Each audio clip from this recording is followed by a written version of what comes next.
So, eto na ang malupit na update ngayon mga sangkay. Nako po, si PBBM nga po ay nagsalita na at inilabas po ang matinding sekreto ngayong araw. At syempre mga sangkay, pag-uusapan po natin ito. Anyway, bago tayo magtuloy-tuloy sa mga hindi pa po dyan nakakapag-subscribe sa ating YouTube channel, makikita nyo po yung subscribe button sa baba ng video na to. I-click nyo lamang po yung subscribe, i-click ang bell, at i-click nyo po yung all. Sa mga nanonood po sa Facebook, i-follow nyo po yung ating Facebook page. Alright guys, eto na nga po.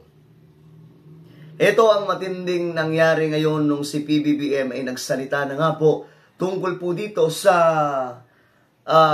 independent body na tutugis sa mga kurap.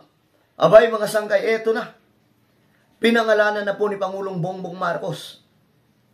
Siya po ang magiging chairperson ng Independent Commission on Infrastructure.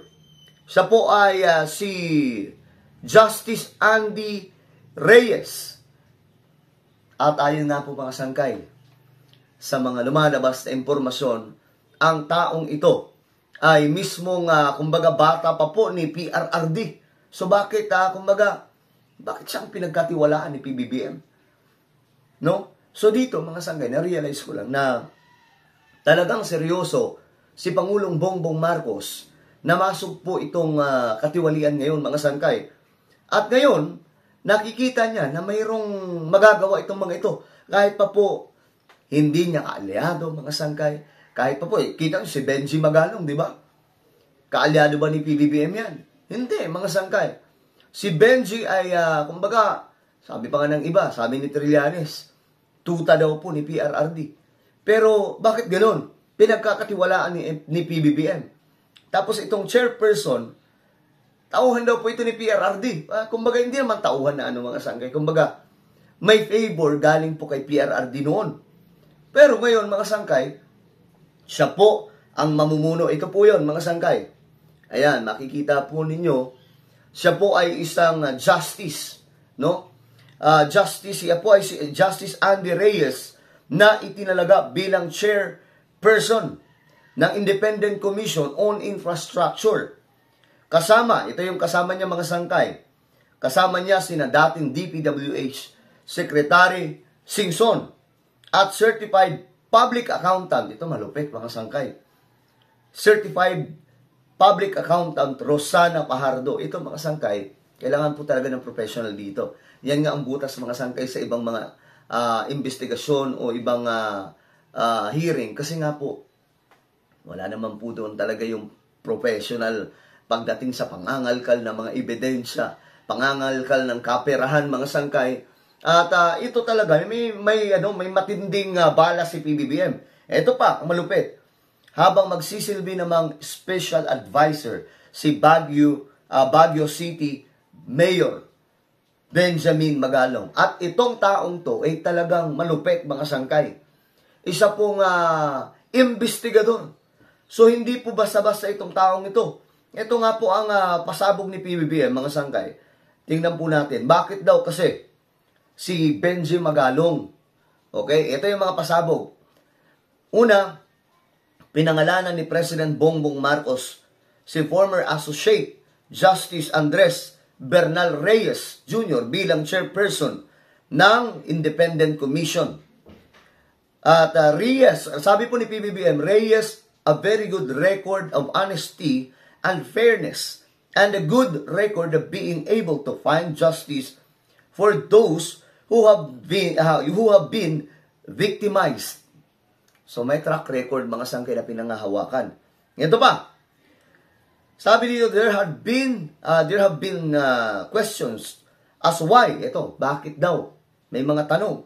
Bakit daw itong si Benji Magalong ay kasama? The answer is, sabi ni PBBM, very simple lang. When I went to Baguio, tiningnan ko yung mga malabong flood control projects. Sinalubong niya agad ako ng isang report. Intindi, di ba? Investigador talaga si Mayor Benji. Ngayon, mga sangkay, hindi po basta-basta yun.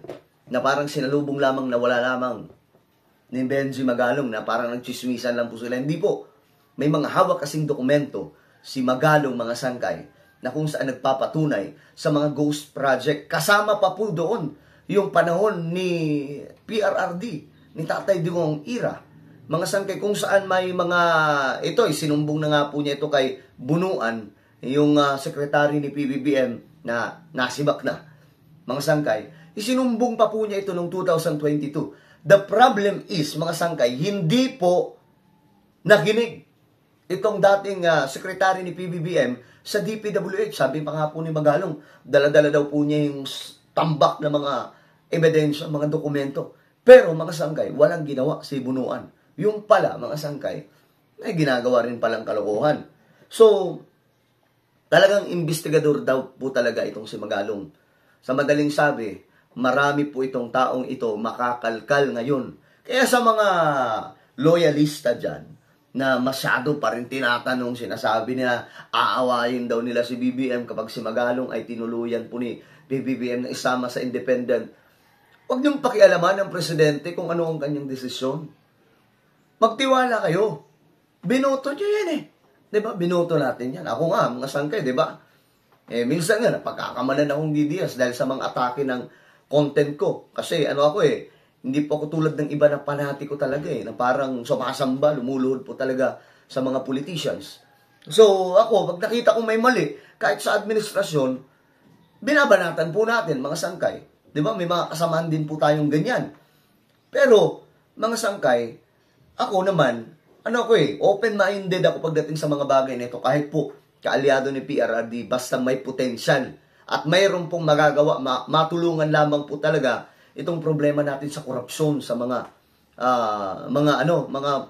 proyektong ito na matagal na pong inuogags nitong mga, alam nyo, nagalit na nga po si PBBM.